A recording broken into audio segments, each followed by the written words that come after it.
Hello friends, कैसे हैं आप सभी। आई होप आप अच्छे होंगे। अपन ने लास्ट जो वीडियो था उसमें कक्षा 12 आरबीएससी का सिलेबस अपन ने रिवाइज करने की कोशिश की थी। उस कोशिश में अपन ने चैप्टर नंबर 1 प्रारंभ किया था और उसी चैप्टर को आगे बढ़ाते हुए अपने को क्या करना है, आगे की कड़ी को करना है। चैप्टर नंबर 1 को अपन ने पढ़ा था मानव भूगोल को, उसकी प्रकृति और विषय क्षेत्र का अपन ने अध्ययन किया था। फटाफट से एक बार उसका रिविजन मारते हैं। अपन ने ये पढ़ा था कि मानव भूगोल जो है उसकी उत्पत्ति कैसे हुई, उसका पितामह कौन है, उसकी शाखाएं कितनी हैं। अपन ने इन चीजों का जिक्र किया था कि उसकी शाखाएं कितनी हैं।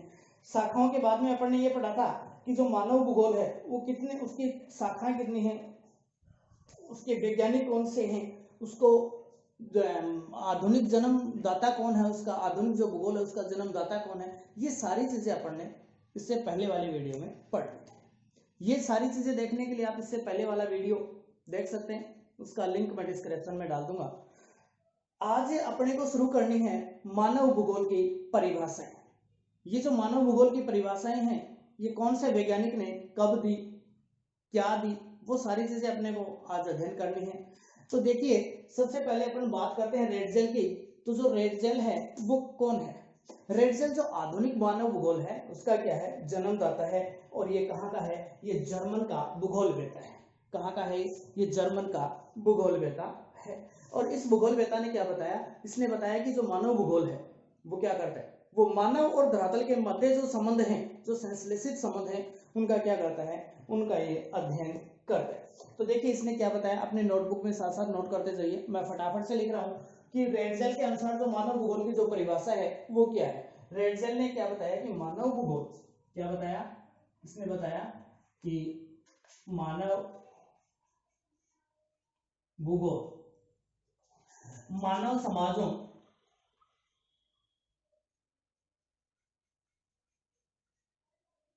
व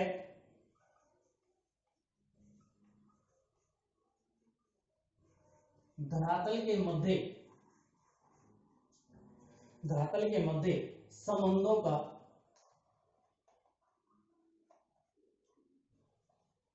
संबंधों का अध्ययन करता है। क्या करता है? संबंधों का अध्ययन करता है। सीधी सी बात है, एकदम इजी सी बात है भाई। मानव भूगोल का अध्ययन कर रहे, मानव कहाँ निवास करता है? धरातल पर। और धरातल पर निवास करेगा तो उसके मध्य कोई आंतरिक क्रियाएं भी होंगी, तो उन्हीं के मध्य जो संबंध हैं, उन्हीं संबंधों का जो अध्ययन जिस भूगोल में किया जाता है उसी भूगोल को अपन क्या कहते हैं, मानव भूगोल कहा जाता है। दूसरी बात, इसके बाद में इसकी एक शिष्य है जिसका नाम आता है एलन सैंपल। क्या नाम आता है? Ellen Semple. क्या नाम है इसका? Ellen Semple. इसने भी परिभाषा में सुधार किया और सुधार करने के बाद में इसने अपनी परिभाषा दी और उसे परिभाषा में इसने बताया कि मानव के बारे में एलन जो सैंपल थी उसने क्या बताया। एलन सैंपल ने कहा कि जो मानव है वो चंचल है, वो परिवर्तनशील है, वो यहाँ कुछ और है, आगे कुछ और है। प्रत्येक मानव एक जैसा नहीं होता, मानव का स्वभाव ही चंचल है।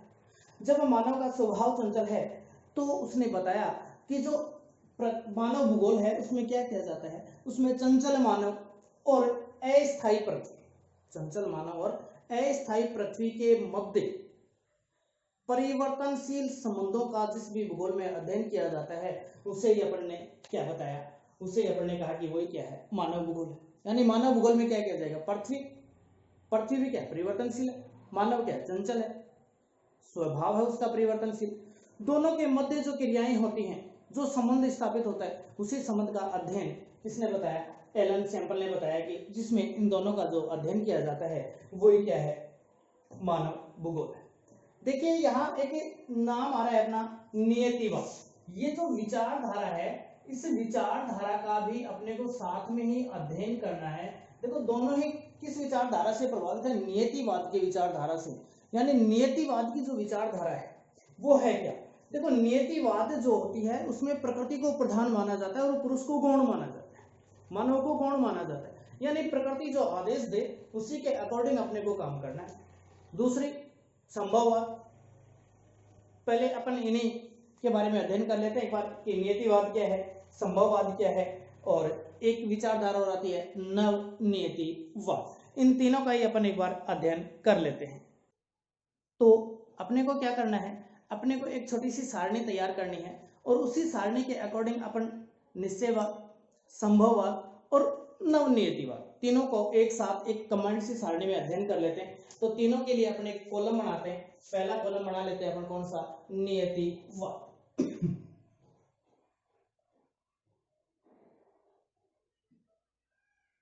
नियतिवाद, इसी नियतिवाद का दूसरा नाम है, इसी नियतिवाद को दूसरा क्या कहते हैं, निश्चयवाद। क्या कहते हैं, निश्चयवाद। दूसरा नाम आता है संभववाद। संभववाद। और जो तीसरा जो नाम आता है वो आता है नवनियतिवाद। नवनियतिवाद।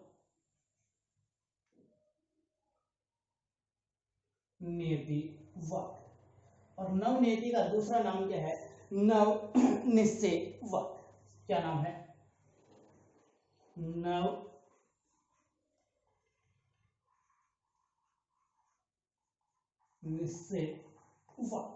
अब इन तीनों का ही अपने को क्या करना है, एक साथ अपन इनका अध्ययन कर लेते हैं। और जब एक साथ इनका अपन अध्ययन करेंगे तो अपने को सारी चीजें एक साथ ही समझ में आ जाएगी। तो देखो जो नियतिवाद है, जो नियतिवाद है उसमें किसको प्रधान माना जाता है, उसमें पृथ्वी को प्रधान माना जाता है। दूसरा संभववाद, इस संभववाद में किसे प्रधान माना जाता है, इस संभववाद में मानव, यानी मानव आदेशित करेगा। ठीक है। इसके बाद में नवनियति, इसमें का दोनों के मध्य क्या होता है, दोनों के मध्य समन्वय स्थापित करने की कोशिश की जाती है। दोनों के मध्य क्या किया जाता है, समन्वय स्थापित किया जाता है।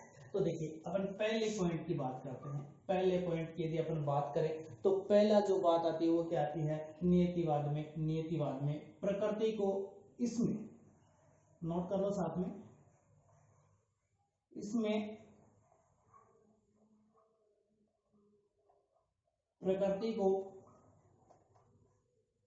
प्रधान माना जाता है। ठीक है, इसमें प्रकृति को क्या माना जाता है, प्रधान माना जाता है। अर्थात प्रकृति को प्रभावी माना गया है। क्या माना गया है, पृथ्वी को प्रभावी माना गया है। और ये जो संभववाद है इसमें क्या है, इसमें मानव को प्रकृति से अधिक प्रभावी माना गया है। क्या माना गया है, मानव को प्रकृति से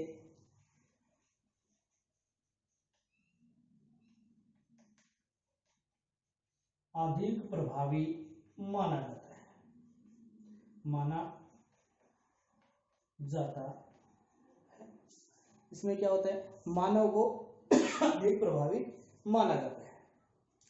तीसरी जो बात है वो क्या आती है, नवनिश्चयवाद। यानी यहाँ प्रकृति को प्रधान मान लिया, यहाँ मानव को प्रधान मान लिया, दोनों के मध्य समन्वय स्थापित करने के लिए तीसरी विचारधारा का क्या होता है, उद्भव होता है। और तीसरी विचारधारा में क्या है, प्रकृति और मानव के मध्य सामंजस्य स्थापित, सामंजस्य पर क्या किया जाता है, बल दिया जाता है। तो देखिए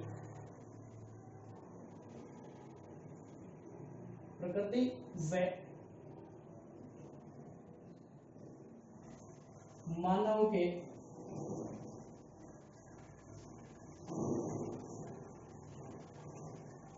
संबंधों के मध्य, संबंधों के मध्य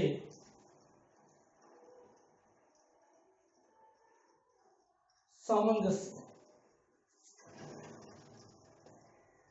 सामंजस्य, प्रकृति व मानव के संबंधों के मध्य सामंजस्य पर बल दिया जाता है।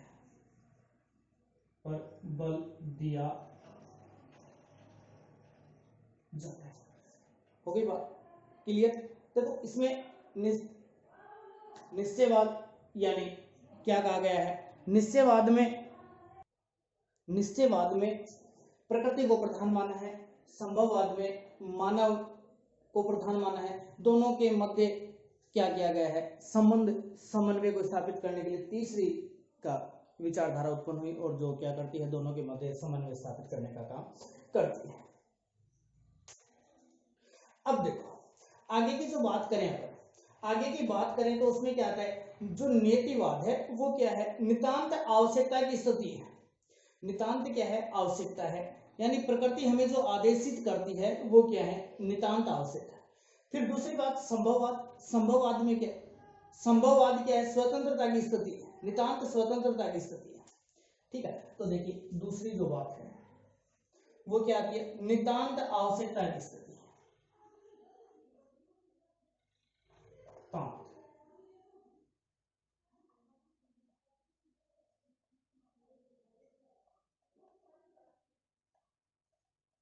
आवश्यकता की स्थिति। दूसरी बात नितांत स्वतंत्रता की जरूरत है, नितांत स्वतंत्रता की आवश्यकता।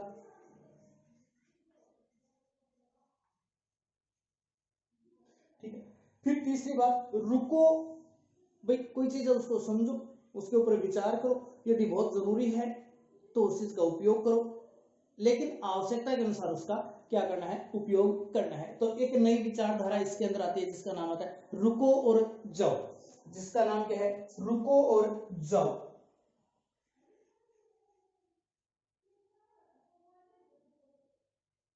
रुको और जाओ की विचारधारा। क्या, रुको और जाओ की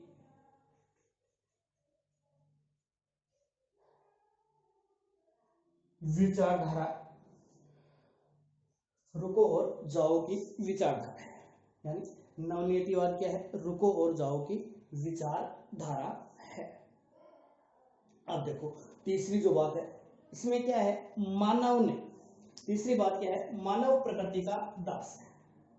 देखिए ये क्या है, मानव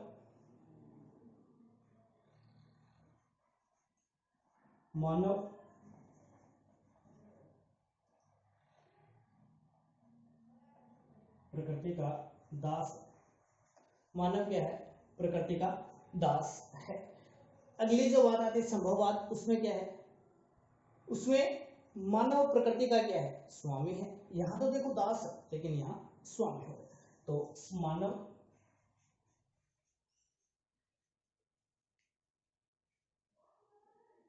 प्रकृति का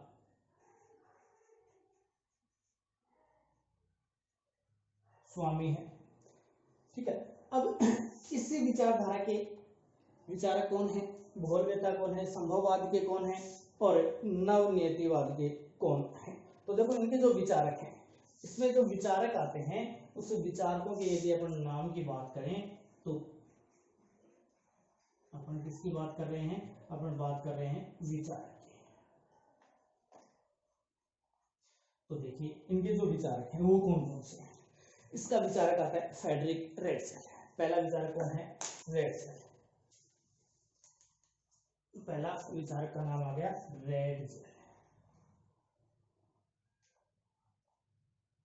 दूसरा ये है कहां का, देखो ये यदि इसका विचारक है तो इसकी शिष्या भी इसकी विचारक होगी, तो दूसरी इसकी शिष्या है एलन सैंपल। Elon sample.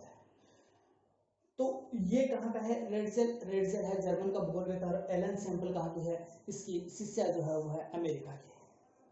तो ये कहां का है, ये जो इसका ये स्वयं है ये कहां का है, ये है जर्मन का। कहां का, जर्मन का। और एलन सैंपल कहां की है, ये है अमेरिका की। देखिए एक बार आ गया था तो इनका कंट्री इनकी याद रखनी बहुत जरूरी है। एक बार माध्यमिक शिक्षा बोर्ड की बुक में सॉरी माध्यमिक शिक्षा बोर्ड की जो परीक्षा थी उसमें पूछ लिया था। फिर संभववाद जो है संभववाद जो है उसके विचारक कौन है, जैसे विडाल डी ला ब्लास। पहला विचारक कौन आता है, पहला विचारक आता है विडाल डी ला ब्लास। पहला विचारक कौन आता है, विडाल डी ला ब्लास। दूसरा विचारक कौन आता है इसका, दूसरा जो इसका विचारक है वो आता है जेन ब्रूस। कौन आता है, जेन ब्रूस। वैसे अल्बर्ट डिमाजिया, वैसे इसका एक विचारक और आ जाता है, कौन आता है, अल्बर्ट डिमाजिया। वैसे ही यदि अपन रुको और जाओ की विचारधारा का अध्ययन करें तो रुको और विचार, इसका जो विचारक है वो आता है ग्रिफिथ टेलर।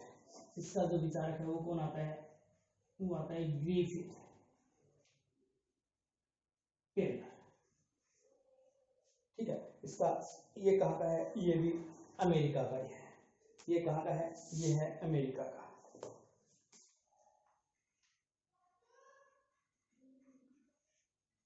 अमेरिका।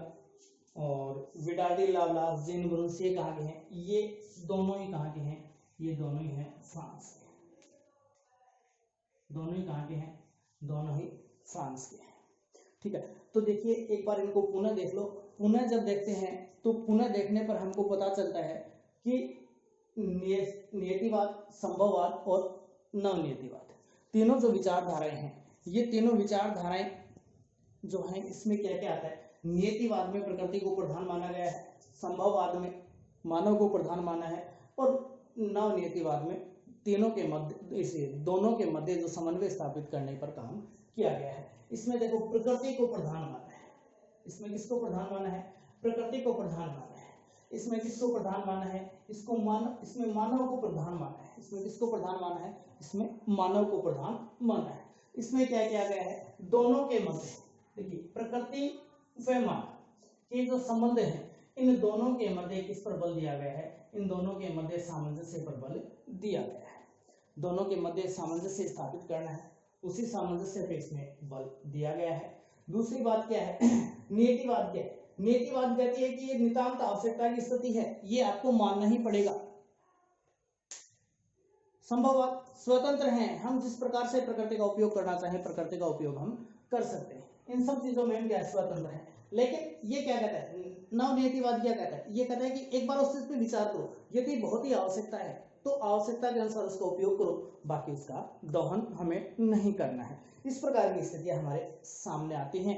तो इसके बाद में यदि अपन और बात करें तो बात आती है दो तीन परिभाषाएं और बचते हैं छोटी छोटी, वो और फटाफट से अपन कर लेते हैं, और उसके बाद में नेक्स्ट जो टॉपिक रहेगा वो अगले वीडियो में अपन करेंगे।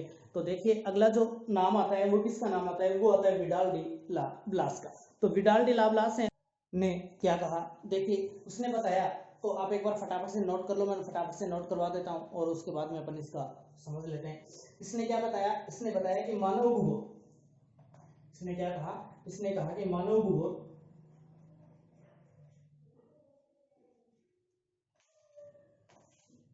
मानव भूगोल पृथ्वी और मानव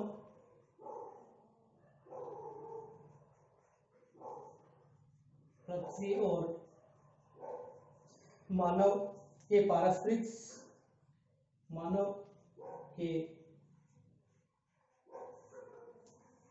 पारस्परिक संबंधों को एक नया विचार देता है, संबंधों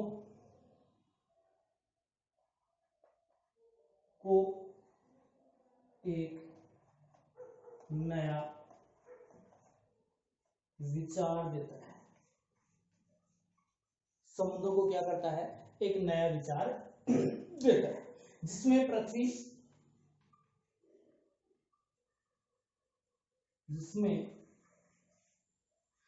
पृथ्वी को नियंत्रित करता है, पृथ्वी को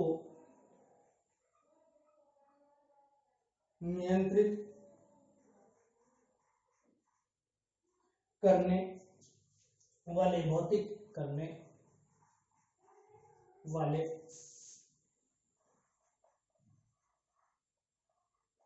भौतिक नियमों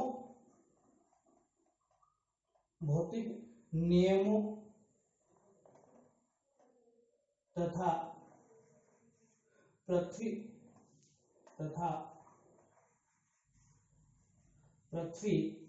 पर नियंत्रण करने, पृथ्वी पर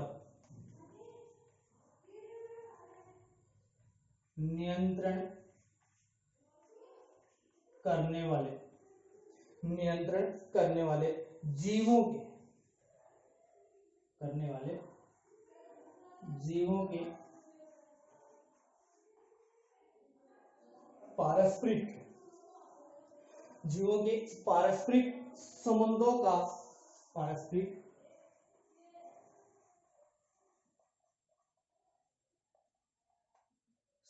का क्या करता है, संबंधों का ज्ञान शामिल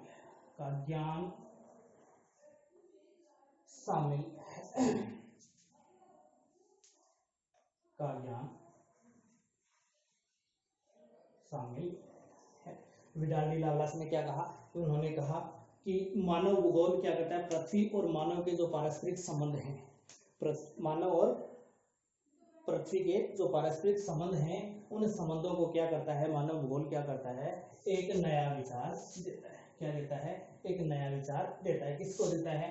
पृथ्वी और मानव के पारस्परिक संबंधों को क्या करता है, एक नया विचार देता है, जिसमें क्या किया जाता है, जिसमें पृथ्वी को नियंत्रित करने वाले भौतिक कारक या भौतिक नियम तथा पृथ्वी पर नियंत्रण करने वाले जीवों को क्या किया जाता है, उनके मध्य पारस्परिक जो संबंध हैं उनका ज्ञान है शामिल है। किसमें है? मानव भूगोल में क्या है, इनका ज्ञान शामिल है। ये किससे संबंधित है? ये संभववाद से। देखो इनकी बात से ही पता लगता है कि ये किस विचारधारा से प्रभावित हैं, ये संभववाद से है। संभववाद से प्रेरित है। इन्होंने बताया कि भाई आवश्यकता है, उसी के अकॉर्डिंग हमें क्या करना है, अध्ययन करना है। इसके बाद में एक नाम आता है इसका डिकेन और पिट्स का। इसका नाम आता है डिकेन और पिट्स का। तो डिकेन और पिट्स भी एक परिभाषा देते हैं। तो देखिए उस डिकेन और पिट्स की